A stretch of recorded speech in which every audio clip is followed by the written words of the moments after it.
Let's do the Cult of Hockey podcast by the faithful and for the faithful. I'm David Staples of the Cult of Hockey, and I'm here today with Bruce McCurdy. Hey, Bruce. Hey, David. How are you doing tonight? Good.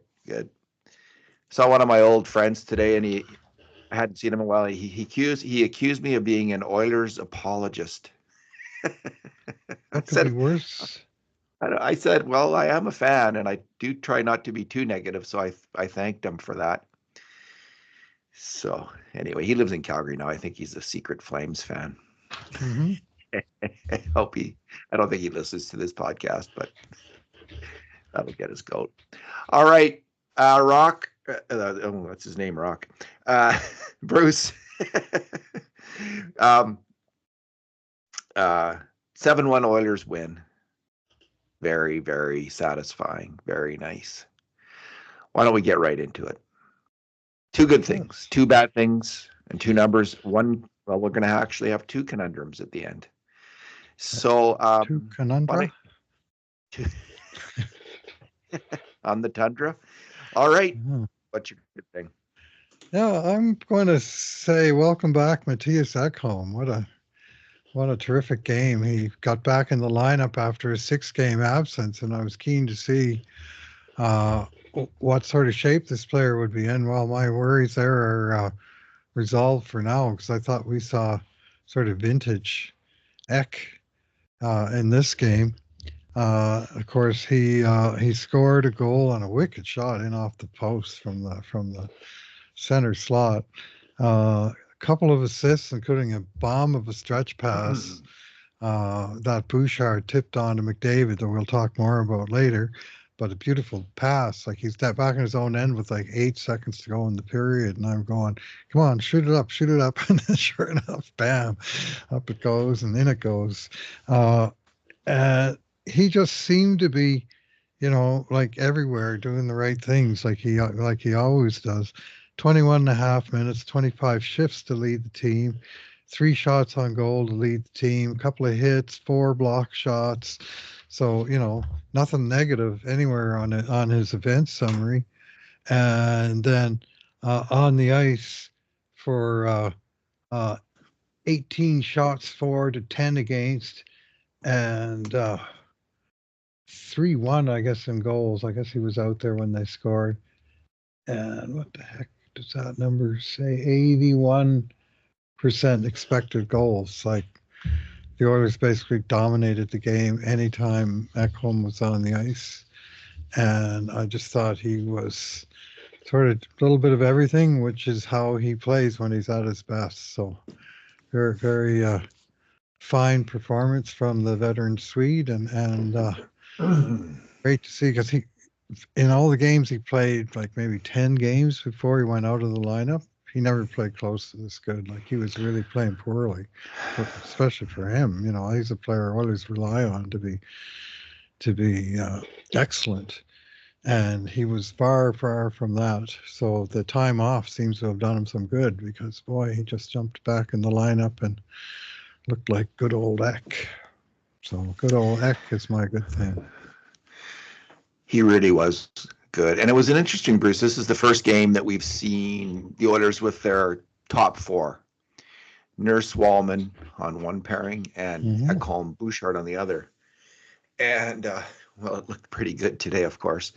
I'm just was trying to think, when was the last time the Oilers had a top 4 defense that was this good, with 4 players who all just really belonged in the top 4. I'll suggest the last time was 2017 playoffs, when they had a top 4 of Adam Larson and Oscar Klefbom. It was Larson's first year with the Oilers. He wasn't at his peak yet with the Oilers. It took him a while to round into shape.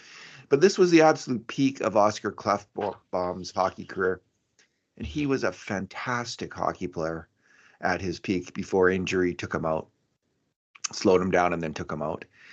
Andrei Sekera was also, he was just he was a top pairing defenseman. And he was paired with Chris Russell, extremely underrated player, often criticized by people who should have probably known better. But anyway, anyway, I'm going to say 2017. What would you say? For what was in Last time we had 2017? such a good top four. Oh yeah, 2017. That was the year that they had Russell and Sekera on one pairing and Larson and Clefbaum on the That's right. second That's pairing. what I said. They were the big four, and they were and the third pairing. Nurse was still just a second-year player, and he was on the Nurse and third Bank. pairing on that time. So, I mean, that's the last time that Nurse was that far down the lineup. Maybe a top four with Nurse in it isn't as good as one without him. But that's not the case right now because he's right there. And I thought Nurse was actually quite splendid in this game. He really was. I guess you'd have to then go back to probably 08, 09. Well, the top four then would have been Surrey. Wisnowski, Gilbert, and Grabeshkov. Pretty good. And then you go Smead, back to Smead and Staios as the third pair. Yeah. That was pretty solid six. It was just their forwards weren't any good, but the defense was fine. And then you go back to Pronger and Jason Smith, Spacek, and Staios. Yeah. So I think, yeah, that's getting close. But right. Let's see how this group does. We don't know yet, Mm-hmm. but it's really promising. Anyway, that was just one game, but that was a pretty, they're all really good players is the thing. This is Nurse's best season as a pro, in my view, Bruce. And I agree with you. He was really good tonight. I gave him a 7. He wasn't spectacular, but he kept a clean sheet at even strength, not one mistake on a grade A shot against. Yeah, so 7 sounds right. Alrighty, my good thing, Bruce. I'm going to go with Ryan Nugent-Hopkins, who I just criticized a day ago in a piece where I looked at the two-way performance compared to time on ice at even strength. And it struck me Nuge was the one real outlier on the team who was getting too much ice time based on his level of even strength performance. It's interesting tonight. I would not criticize his special teams play this year. He's a really good penalty killer, and he's really good on the power play. He's really good at 3-on-3 and overtime. He has struggled at even strength. Tonight, he was good in all situations. He was really good. He burst in the first period. Sergachev blew a tire, kind of stumbled going for the puck, and Nuge picked it up, burst in on a kind of breakaway-ish break-in, and what a shot, backhand shot right over the goalie's shoulder, top shelf, where mama keeps the cookies. He's next seen on the power play, Bruce, and it was an absolutely gorgeous power play goal by 3 players, and they all did the same maneuver in different ways. They all, to create time and space for themselves, they all backed up to get into the open, or when they had the puck to find a little bit more time with it. So Bouchard puts it over to McDavid, who does an incredible kind of 360 move, and Nugent-Hopkins read the play and got out of the middle of the ice, moved to the side where McDavid hit him with the pass. Then Nuge backs up a little bit, and Hyman at the same time is backing up from being tight of the goalie to find more space as a shooter. It's just 3 smart, super smart offensive moves, veteran moves, and Nuge makes a fantastic pass and a fantastic finish by Zach Hyman on that goal. So already Nugent-Hopkins has been involved in 2 great skill goals on the attack. The next goal, which I think was the Oilers' 5th that he was involved in, first Nurse made a great play at center ice, popping the puck as Utah was breaking out. And then Nugent pops the puck forward, and then Nugent-Hopkins pounces on it as a Utah player gets it. He lifts his stick. He gets the puck. He rushes in, puts it back to Podkolzin, who fires an outside shot past the Utah backup goalie Stauber. It was a hell of a hard shot, but it was an outside shot. I think he probably should have had that one. But Podkolzin got all of it. And but just, Nugent-Hopkins got 3 points the other night on kind of meh plays. Like they were all, they were okay. But these were all fantastic plays. where he got, full value. Those points were full value points from Ryan Nugent-Hopkins. Great to see him dig in and show the level of skill that he has in scoring plays, because that's what they need from him. They don't need Ryan Nugent-Hopkins to be a point every second game player, Bruce. They need him to be at least 2 points in 3 games player. Yeah, agree. And he's got 6 points in the last 2 games, so he's perhaps rounding into form. He's now got, let me just 45 and 67 games. There you go. So he's getting close to the mark. Yeah. That was his first shorthanded goal in well over 2 years. His last one he scored was in January of 23. And for, offensively gifted player on the penalty kill, he's generally Oilers' top minutes guy on the penalty kill. It always surprises me that he doesn't produce more shorthanded offense, but he sure produced some there. He jumped on that puck and won the race and roofed it short side. I kind of thought Vejmelka was a little weak on that, because I thought he should have seen that puck was never going to go over to the forehand, because the guy kind of had him cut off. Yeah. And Nuge took what was available to him, which was the top shorthanded corner. And oops. His point scoring is kind of starting to look like his previous other seasons, right? Like the 45 points in 67 games. Like that's got the feel now of, he's having a normal 2 points in 3 games, isn't it? Yeah, he's having the normal Ryan Nugent-Hopkins season all of a sudden. So 55 points he's on pace for at this moment.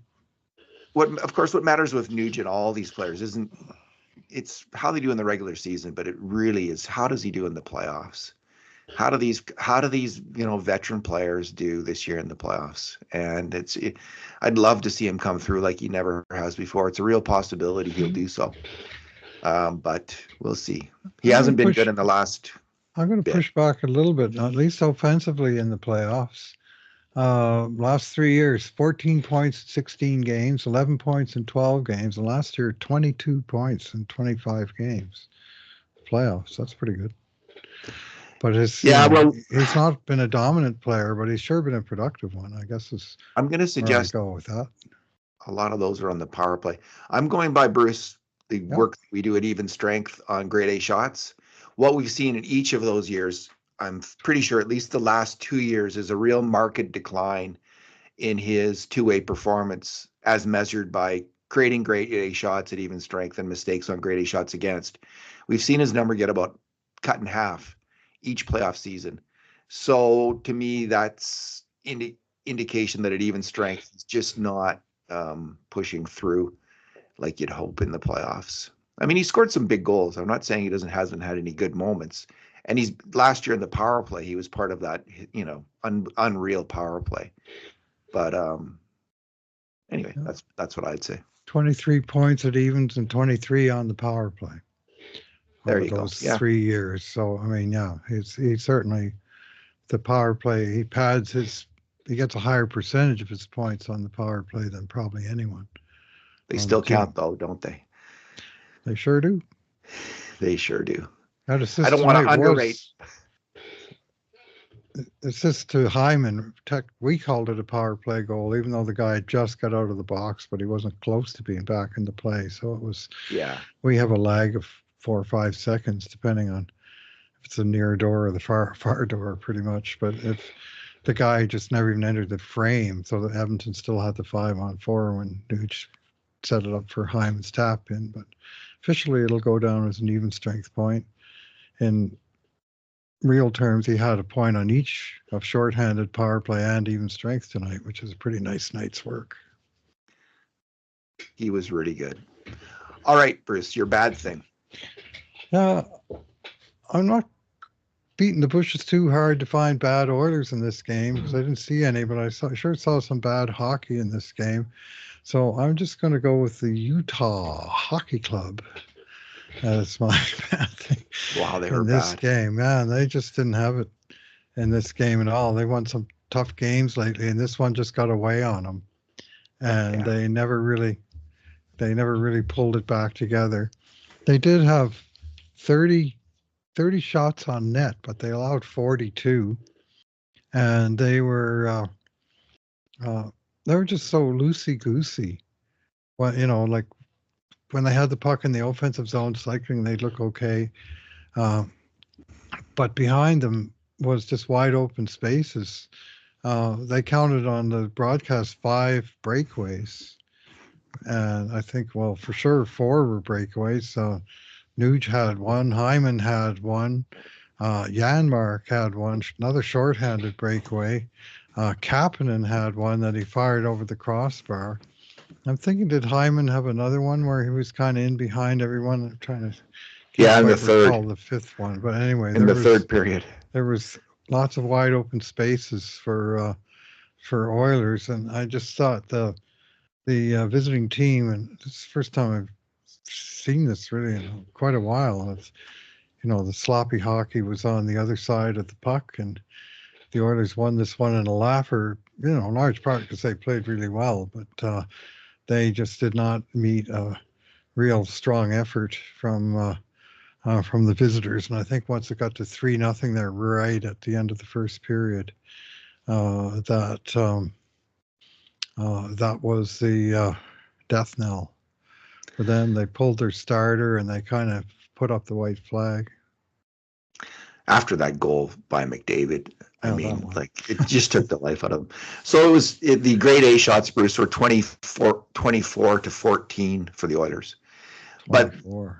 But the real story, and the more we're doing this project, the more you see the real story is the 5 alarm shots. The most dangerous shots was 14 to 4 for Edmonton. Wow. Yeah, so that's where we see the real dominance in the spread. Like, if you looked at the shots at net, you'd think, well, that should be like a 5-3 game or something like that.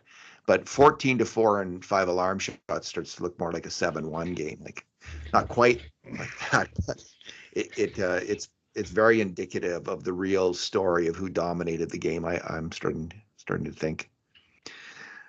My bad thing, Bruce. Well, it's Leon Draisaitl getting banged up, and we still don't know if it's going to be just completely shrugged off. But I mean, it's one of those moments where when you see Leon get hurt like that, we've seen it in the last few years on similarly stupid plays, like against Vancouver last year in the playoffs.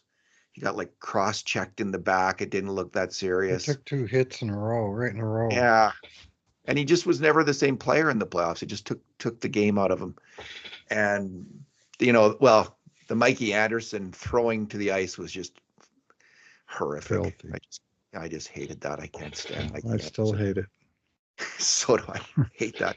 So tonight he just got tangled up with the player. That and he stretched out his leg, fell awkwardly on his leg and on his ankle leg, and he seemed to be in some distress after that. And he did get off some pretty amazing shots on the power play, including one of his turnaround snapshot, reminiscent of the Robert the Chief Parrish turnaround jump shot, great Boston Celtics center.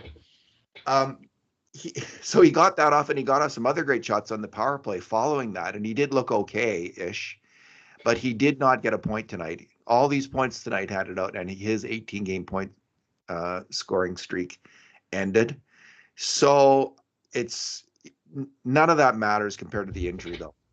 Like, the Oilers, they need their best players to be healthy in the playoffs this year, and we haven't really seen it in any of the last 3 playoff seasons.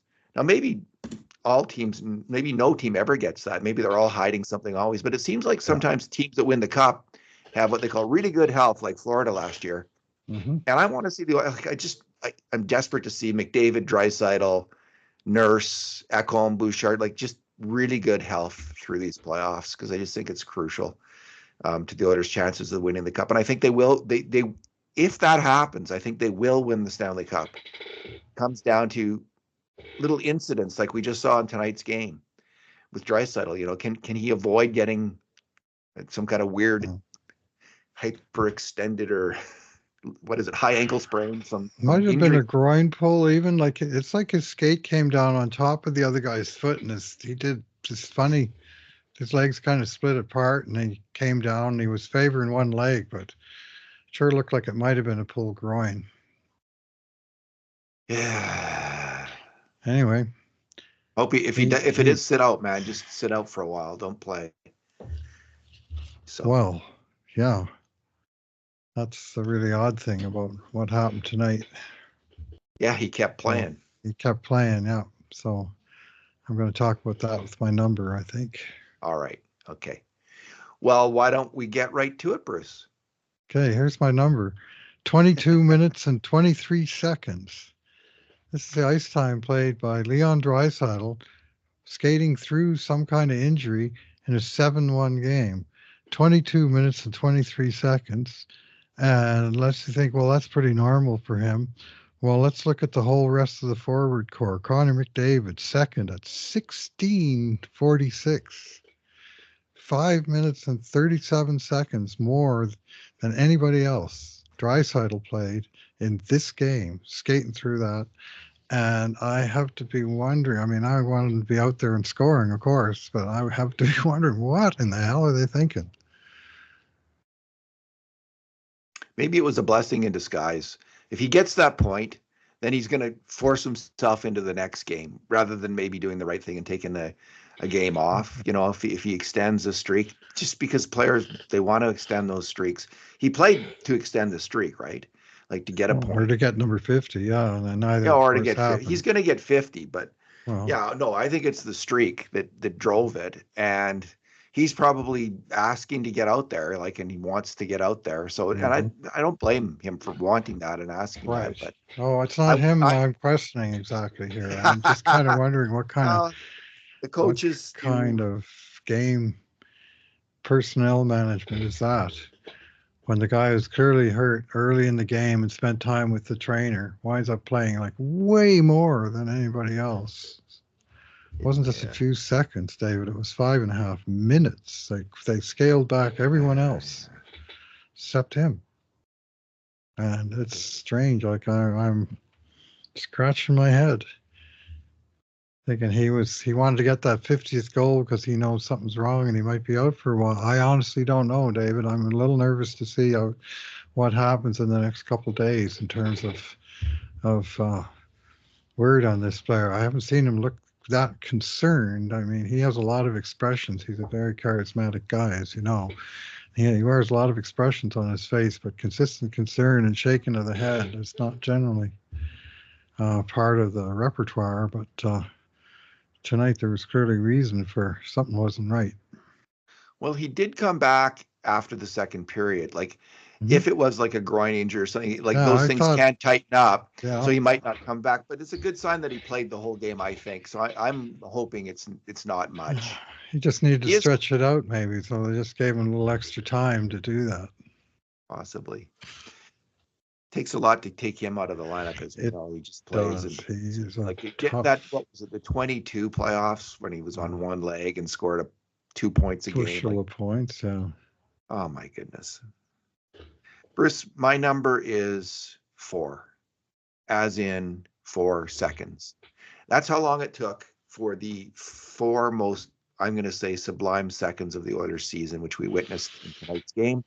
It's McDavid's goal, Ekholm's stretch pass from just past the goal line until McDavid scores his 4 seconds. And it was an incredible skill play by all 3 players involved. A very nice pass to Bouchard from Ekholm, snaps it right up the middle of the ice. Bouchard with an incredible backhand dish to McDavid, who's streaking up the ice, takes the puck in on net and makes an unreal move in front of the goalie where he kind of chops it backhand and just raises it over the goalie's pad as he's rushing in full speed. Bruce, there's probably in any one Oilers season, there's probably as many sublime moments similar to that as there is in 10 other Oilers seasons of just unbelievable skill, like pre-McDavid, between McDavid and Gretzky in the years between then, maybe excluding 1990.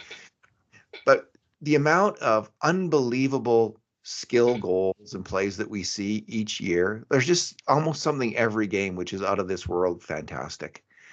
But that was something special. That was a cut above, I think, even for these Oilers. I don't know, like some people were saying it's a set play. Maybe that is a set play. But set it up again. Bush waiting at center ice for the stretch pass from his partner. You got the other D man taking the stretch pass. And I told you what, that tip from Bouchard into McDavid's lane was sublime. Just a beautiful chip. And McDavid was gone. He was on the streak, and that, they got distracted from the direction the puck had been going, and all of a sudden Bouchard just chips it over to the side there, and boom. McDavid, I wasn't quite sure, did he kind of fumble the puck and kind of an emergency scoop it in, or was that an actual move? And the more I watched it, the more I thought maybe it was a move. Like, it kind of put it out in front of himself, and he sure fooled the goalie into sliding with the puck, and then he just chipped it inside the post he was sliding away from. But it was a kind of an unusual deke, I'll say that. But the two passes that set him up were just unreal good. I wonder if someone had been studying Vejmelka on breakaways and said he's going to go down to the butterfly as he's coming over. If you can put it back over the pad.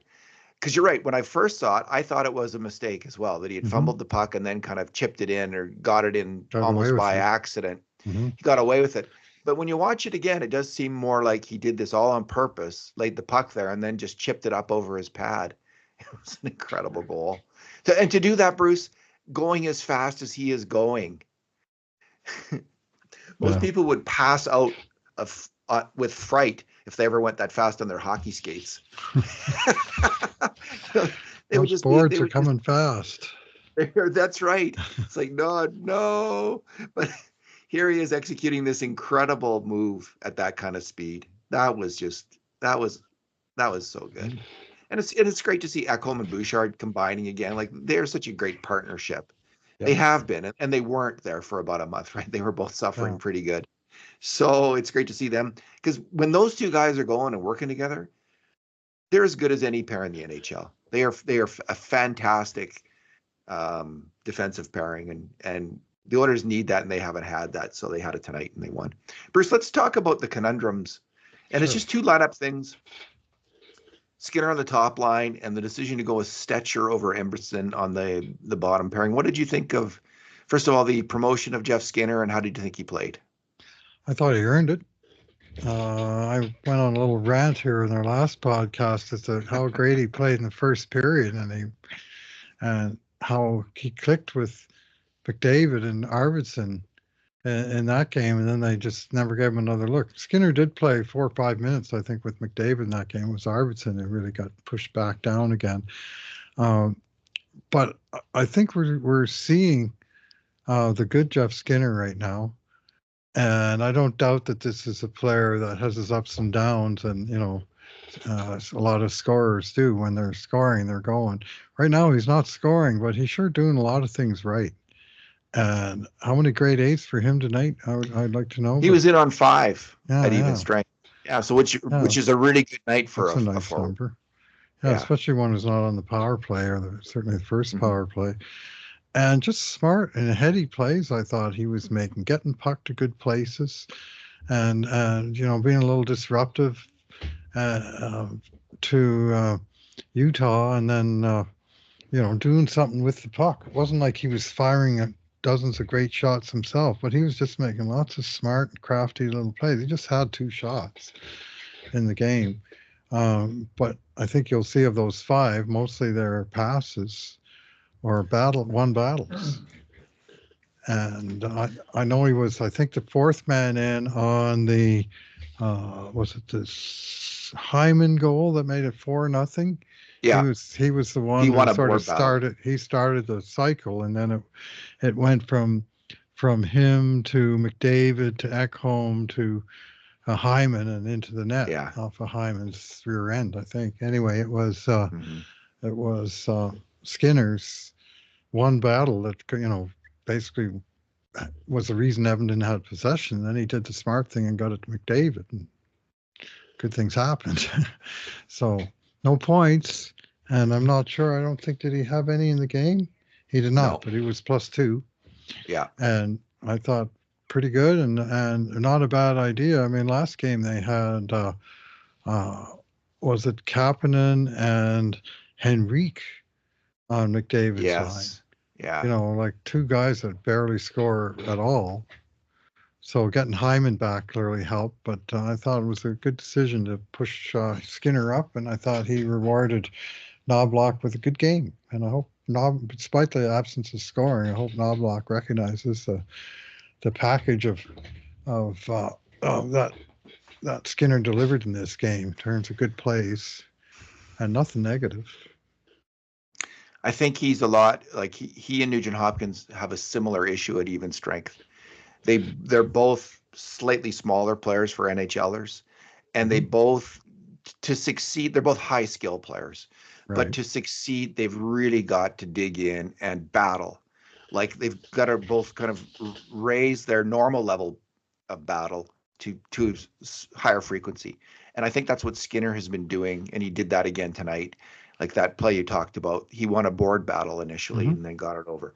That's what he's got to do. He's just got to just be that much more aggressive and alert and sticking his nose in there. And that's what Nugent-Hopkins did as well.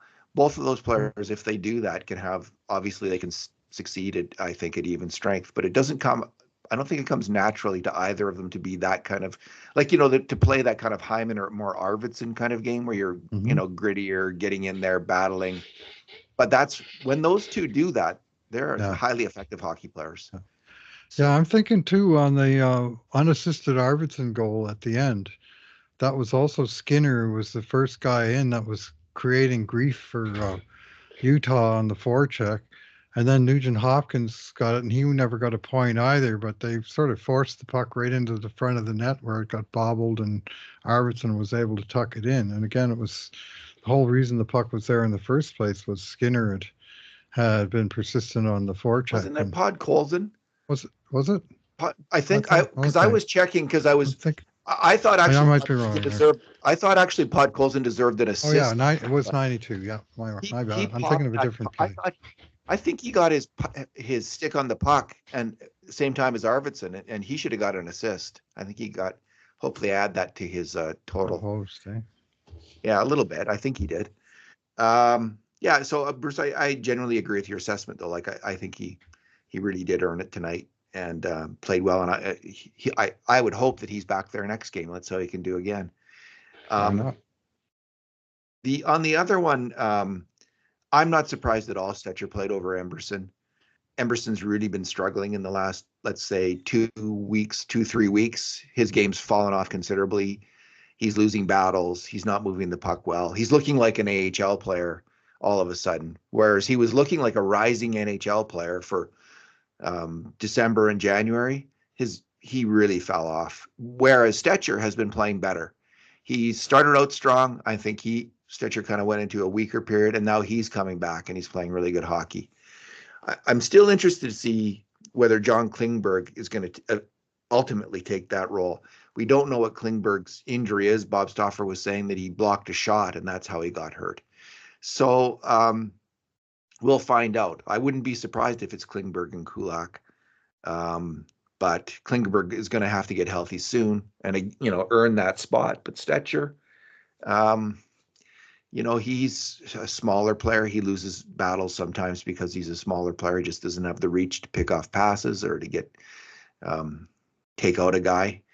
But he's really smart. He's really fast, and he can be effective in a third pairing role. So Emberson could be in tough behind both Klingberg and Stecher in terms of getting back in the lineup for the remainder of this season. Frankly, how do you see it? Yeah, well, since the end of January, 17 games, no goals this whole season. 1 assist, -7. Just 1 penalty in there, but that's in 4 hours of ice time. The Oilers have been losing that time, and during that same span, the penalty kill, which has really been the area where he's helped the team the most, penalty kill was kind of struggling as well in there. So I Yeah, don't have personal stats for him in that time, but I know the unit as a whole was having some issues, and it's just like he hit the wall, and you kind of wonder, this is one of those college players that isn't used to playing 80 game seasons. And last year with San Jose, he only played 30 games. hmm So it's it's a little bit of a change of pace for him, and maybe he's one of the ones who got sick, David. Well, that could be too, You know, Bruce, right? That's a my good wife's point. theory is that the team has had the long flu, she calls it, where they get sick and then they don't get better for weeks. And we certainly have some examples and a lot of higher profile ones than Ty Emerson. But it sure wouldn't be that he or anyone would necessarily be immune to that sort of thing if it's running through the team. And Yeah, it's a theory, but it kind of fits the observed facts in terms of how the whole team went into the tank. he is one of the few minus players on the team, -5, Kapanen and Yes, now, yeah. -12. Yeah, I haven't actually done. I'm gonna add up like the way that we count goals and plus minus on the goals. I haven't added that up. I'm gonna do it because it's starting to make sense now. The season's been long enough that the numbers aren't just as random as they are for, let's say, the first 40, 50 games even. They can still be pretty random in terms of plus minus, but I wonder how Emerson's, and I'm curious to dig into that. Alrighty, Bruce. Any other Well, thoughts? Anything you'd well, like to one add? other personnel move, they recalled Derek Ryan. They used the cap space that's available to him, and the 23-man roster limit no longer applies after the deadline. So he's the 24th guy. I don't know if he's going to play, but he is going to be around at least for a while. Not a bad move. And in terms of since he got sent down, the team has not done well. And I sort of heard whispers that a couple of the vets aren't too happy that he got moved out. Like he's a highly, I think, admired player in that room. And he was anyway out there for practice this morning, and look, they won 7-1. So obviously, he's turned the tide. Do you like him a lot, Bruce? Do you think he can still help? I mean, I was not that impressed with his play. I do like him a lot, but I do also think his play has declined this year, even though his face-off rate is a career high 60.3%, and he's the only right-handed stick the Oilers have who's a reasonable face-off option. He can kill penalties, although they pulled him off the unit maybe a month or two before he got sent out. And he just had all the classic signs of, Father Time has finally caught up with this guy at age 38. Um, but the fact is, Noah Philp didn't win the job when he came up. Both Matias Janmark and Kasper Kapanen looked like wingers trying to play center as opposed to natural centers. And they can either do what they did tonight, which is go four lefties, 1, 2, 3, 4, McDavid, Draisaitl, Nugent-Hopkins, and Henrique. Or if they push those guys in the top 9 like they usually do, maybe there's going to be a game or two for old man Ryan here before we're done. And I'm confident he'll acquit himself well if he gets a chance. Like he's going to be a black ace in the playoffs for sure. And they may find ways to get him in there, at least on occasion. So not a bad idea to have him around just from locker room perspective. So, Bruce, I just quickly went through our numbers, and this Mhm. isn't including tonight's game, which would change things a bit, but this is the goals plus minus the way we count them. And again, so we only count the players who actually contribute to the goals or make mistakes on the goals against. And keep in mind, this system, the defensemen have very limited opportunities, much more limited opportunities on the attack than the centers and the forwards, which is why defensemen get many fewer points Right. than the forwards. So think of it in those terms. It's just like points. And then we also count who makes the mistakes on the goals against. So this year, let me just see if I can do this in order. Kulak is -15 Emberson is -12. Stetcher's -6. Ekholm's -7. Bouchard's -5. And Darnell Nurse, Bruce, is +10. Oh. +10. Wow. And yeah, now that's a little better. Like Bouchard has, if you just look at grade A shots, Bouchard has the best grade A shots, plus minus for the Oilers at even strength. But Nurse is just a little bit behind Bouchard. But when it comes to goals, Nurse has been really stingy about allowing goals against this year. He's made a mistake on 22 goals against at even strength, according to us. And Emberson is at 22 as well. The difference is Nurse has contributed to 32 and Emberson's contributed to 10. Right. So Darnell is just having a fantastic season. Man, did we ever need that? Did the Oilers ever need that? And this was goals. Hey, it's not This is grade A goals. shots. This is actual goals. Yeah. I'll put some value in that. I do remember too. for a time where that was what all you were counting was goals, and I put value in it then, and I still do. Goals are with real currency. Shots and chances are one thing, but red lights and goal horns are something else. When I started this project of breaking down the plays like this, I only had a PVR, or not a PVR, like a VCR, and I would tape the games on the VCR, and it was really hard to do. And it was only when I got a PVR, and I don't know when PVRs came into being, but I had one by 2010. That's when I started to do all the grade A shot reviews. It became so much more possible to do that kind of quick work of repeatedly reviewing grade A shots. But yeah, they started out with the goals, and it was an interesting project, learned a lot, and then we expanded it. Right on. Yeah. Alrighty, Bruce. The big argument was him or Stetcher. And Stetcher is -6, and he's -12. The last while, the Stetcher has caught my eye as playing a little better. So I'm not shocked that he was chosen. I kind of thought Emerson would be the default, but I kind of thought wrong. Alrighty, next game is Thursday night, Winnipeg Jets. Ooh, good game. Who were getting thumped 5-2 by Vancouver the last time I checked. So Vancouver wants to make the playoffs, I guess. Yeah, they do. 6-2 final. They lost. Wow. So they'll be in a surly frame of mind come Thursday. But maybe they're just in a little slump and we can add to their misery. I do know they added to ours right from game 1 of the season with a 6-0 beatdown, and they went soaring off to a huge 15-1 start from that. The Oilers took a month to get over that. So there's a little payback to be meted out here as far as I'm concerned. Might as well start meeting on Thursday. Well, Connor Hellebuck might want to have a little payback on Connor McDavid from the gold medal game of the Four Nations tournament, Bruce. Good point. All right, let's leave it there, Bruce. Thanks for talking tonight. All right, thanks for listening, everyone.